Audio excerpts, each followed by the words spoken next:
came out of nowhere, just saying there's a Bong project and it's kind of a no-brainer, yes. And then met him, really loved him.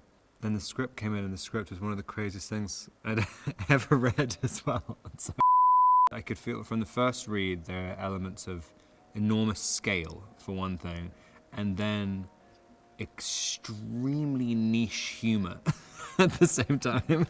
And a lot of elements that at first glance you're like, how can these things go together? And some parts that feel almost like a dare. and you know, it's just one of those things. It's one of those scripts where I haven't read anything like it in a long time, and I don't think I've ever read anything like it. Esse vai ser trabalho bem extremo. Toda vez que eu morro, Nossa! eles simplesmente me reimprimem. Essa é uma tecnologia maluca.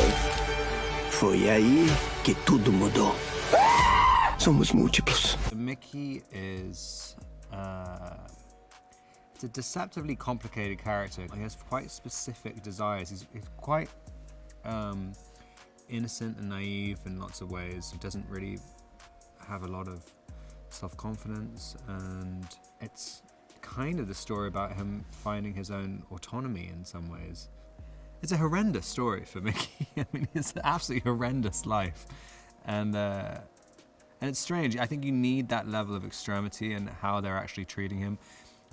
And it starts to highlight the heroic aspects of his character, because it's just interesting having a hero who just is incapable of seeing themselves as a hero. I mean, he's literally, he doesn't value himself at all. And so it's to the point where it's a pretty extreme fault in his personality.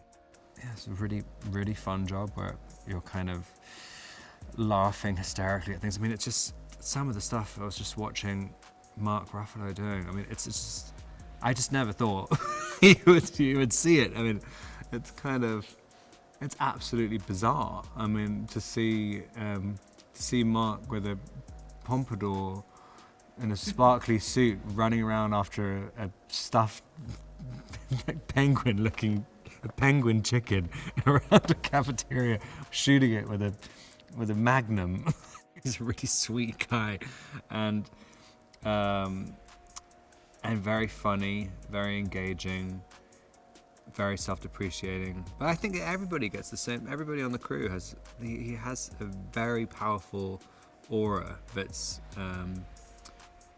you don't really realize how powerful it is at first, but when you kind of, you know, we wrap today and seeing the reaction of the entire crew, I mean, it's pervasive to every level of the production.